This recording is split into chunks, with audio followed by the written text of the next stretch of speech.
Halo semua, welcome to Hattrick Alpha Omega Church. Kita harap kalian tidak merasa canggung dengan cara kita mengangkat tangan, melompat, menyanyi, atau mendengar bahasa-bahasa yang mungkin asing bagi teman-teman. Karena kami percaya bahwa lagu dapat membangkitkan iman dan itu merupakan ekspresi kita mengasihi Tuhan. Alpha Omega Church adalah tempat orang yang tidak sempurna. Jadi kalau di antara kalian ada yang punya kawan atau keluarga yang tidak sempurna, kalian bisa ajak mereka untuk bersama-sama terhubung lewat ibadah online ataupun hadir di ibadah onsite.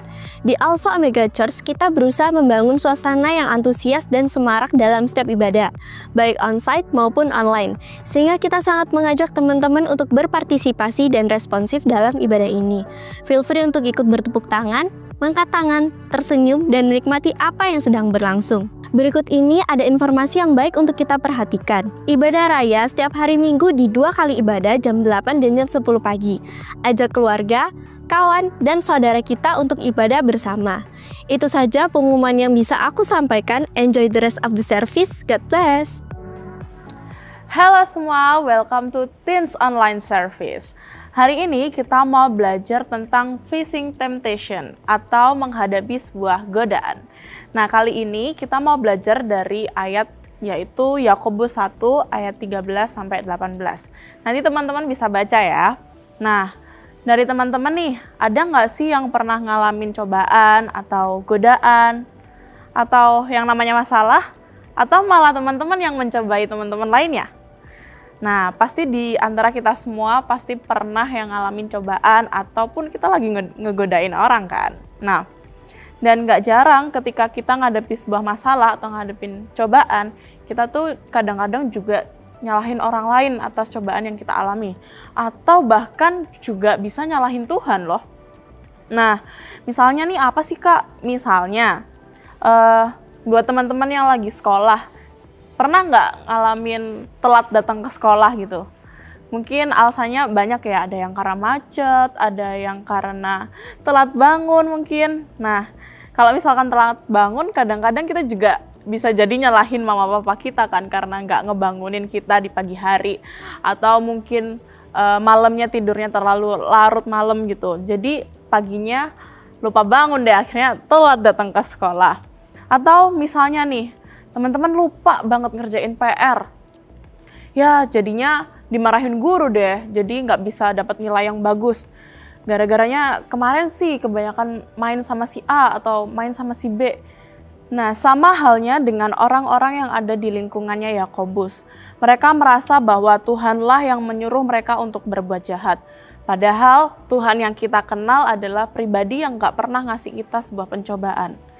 Nah, makanya di Yakobus 1 ayat 13 bilang bahwa apabila seseorang dicobai, janganlah ia berkata pencobaan ini datang dari Allah, sebab Allah tidak dapat dicobai oleh yang jahat dan ia sendiri tidak mencobai siapapun.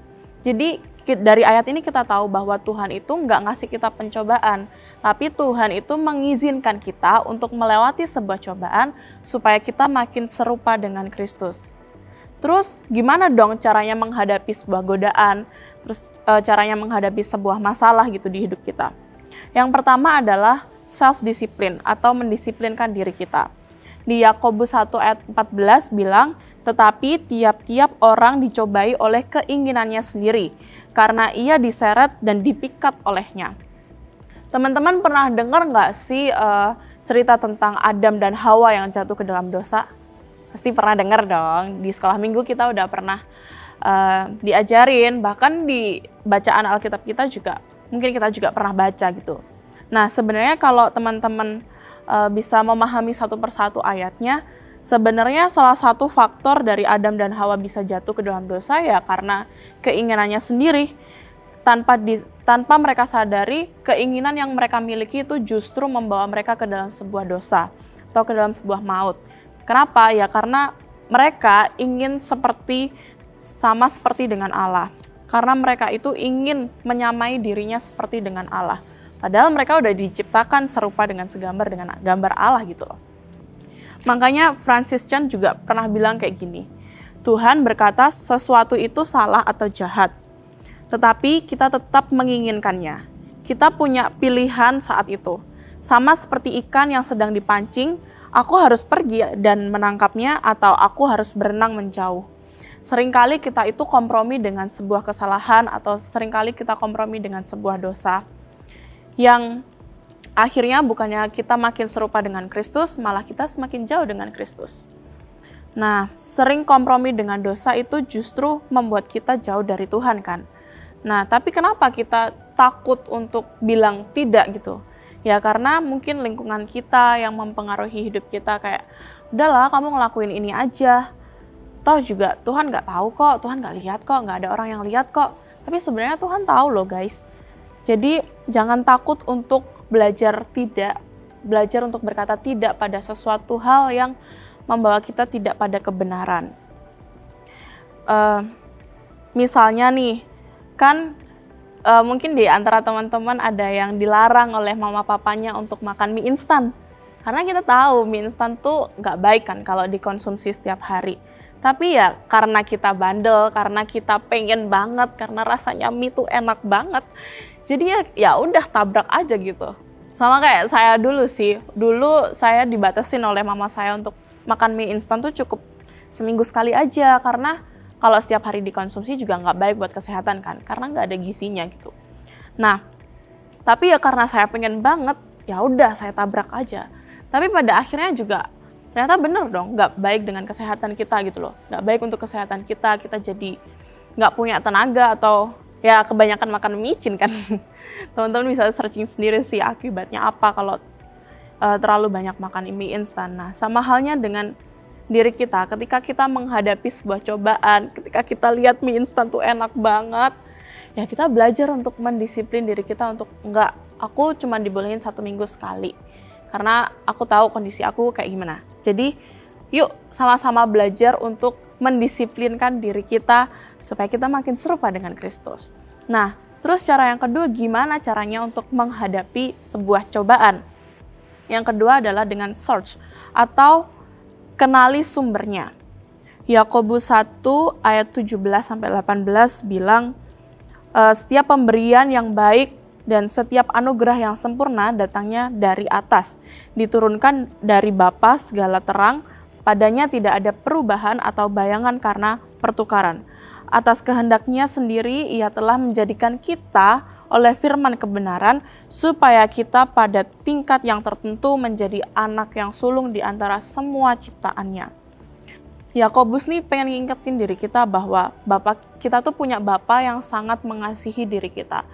Buktinya apa ya? Dia memberikan anaknya yang tunggal, yang kudus, yang suci untuk menebus setiap dosa kita, untuk mati bagi setiap kita, supaya kita bisa mengalami kasih-Nya Bapa yang sempurna. Kenapa ya? Karena dia sangat mengasihi diri kita itu. Jadi mari ingat kembali apa sih kata firman Tuhan tentang diri kita. Bapa sendiri ngomongin apa sih tentang diri kita? Atau pribadi Bapa itu melihat kita itu seperti apa sih? Bapa kita yang di surga itu sangat mengasihi kita. Jadi kalau misalkan kita melakukan sesuatu hal yang salah atau yang tidak sesuai dengan kebenaran, atau kita kompromi dengan hal-hal yang salah, Bapa kita yang di surga juga sedih gitu ngelihat kita. Dan iblis tuh gak diem gitu aja gitu. Ketika kita melakukan sebuah kebenaran, iblis tuh gak diem aja, tapi dia juga merayu kita untuk melakukan hal-hal yang sama seperti dunia.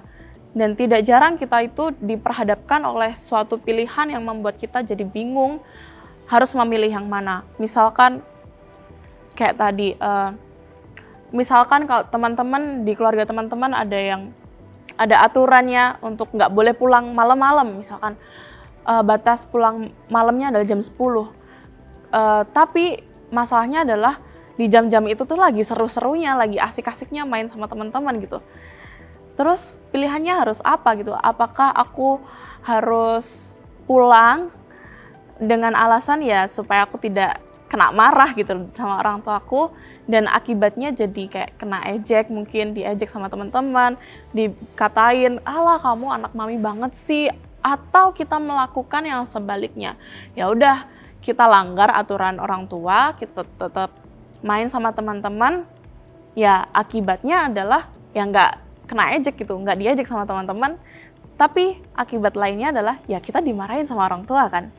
Nah, yang perlu kita pilih bukan sebuah keuntungan yang akan diterima, tetapi sebuah kebenaran yang harus dijalankan. Kebenarannya adalah taat untuk pulang tepat waktu supaya kita nggak kena marah. Mungkin kalau kita melakukan sebuah kebenaran atau kita taat, mungkin kita dapat ejekan atau mungkin teman-teman kita menjauhi kita karena orang tua kita yang membatasi diri kita, atau mungkin kita nggak bisa menjalani hobi kita, atau mungkin kita kehilangan lingkungan kita, teman-teman kita. Dan itu nggak apa-apa, karena kita sedang melakukan sebuah kebenaran. Karena kita tahu gambar diri kita itu seperti apa. Kita mengenali pribadi Bapa kita itu seperti apa. Jadi sebagai anak-anak Tuhan yang takut akan Tuhan, kita juga berani untuk berkata tidak pada hal-hal yang tidak benar dan mengenali sumber kita, yaitu Bapa yang ada di surga yang begitu mengasihi kita. Mungkin setiap keputusan yang kita ambil untuk menghadapi sebuah godaan akan mempengaruhi masa yang akan datang. Teman-teman, kalau boleh cerita tentang hal ini, aku punya satu teman yang dia itu suka banget sama makanan yang dicampur dengan cuka. Tapi sebenarnya dia tahu bahwa lambungnya tuh nggak kuat, perutnya tuh nggak kuat. Tapi dia tetap makan terus. Dan sampai akhirnya dia harus masuk rumah sakit karena dia muntah dan buang air besar secara berbarengan. Jadi dia kekurangan cairan, akhirnya dia masuk rumah sakit. Nah, dari cerita ini tuh sebenarnya kita tahu loh apa yang menjadi kebutuhan kita, apa yang menjadi batasan dalam diri kita. Tapi seringkali kita juga malah menabraknya. Tapi dari hal ini kita diingatkan kembali bahwa kita sebagai anak-anak Tuhan harus berani untuk bilang tidak pada sesuatu hal yang menjauhkan kita pada kebenaran dan mengetahui gambar diri kita itu sebenarnya siapa, mengenali pribadi Bapa itu seperti apa. Jadi teman-teman, yuk kita belajar bareng-bareng untuk menghadapi cobaan yang Tuhan izinkan bagi diri kita supaya kita makin serupa dengan Kristus. Oke, itu saja firman yang aku mau sharingin ke teman-teman. Kiranya bisa memberkati dan kita mau tutup dalam doa. Terima kasih Tuhan atas berkat-Mu kalau hari ini kami diingatkan kembali untuk berani menghadapi sebuah cobaan, berani untuk bilang tidak pada suatu hal yang tidak membawa kami ke dalam kebenaran. Ajar kami untuk mengetahui gambar diri kami sebenarnya seperti apa di dalam Engkau. Ajari kami untuk lebih mengenal Engkau ya Bapa, pribadi Yesus yang begitu mengasihi kami, Bapa yang mengasihi kami dengan sangat luar biasa. Ajari kami Tuhan untuk selalu melakukan kebenaran yang sesuai dengan firman-Mu. Mungkin bagi kami berat, tapi Tuhan tolong berikan kami kekuatan untuk bisa melakukannya dengan baik sesuai dengan apa yang Engkau mau Tuhan. Terima kasih Tuhan, terima kasih biarlah Engkau yang memberkati setiap kegiatan kami dan penyertaan-Mu sempurna bagi setiap kami. Terima kasih Tuhan, hanya di dalam nama Tuhan Yesus kami telah berdoa, haleluya, amin. Oke, itu aja teman-teman yang bisa aku bagiin, kiranya memberkati dan see you!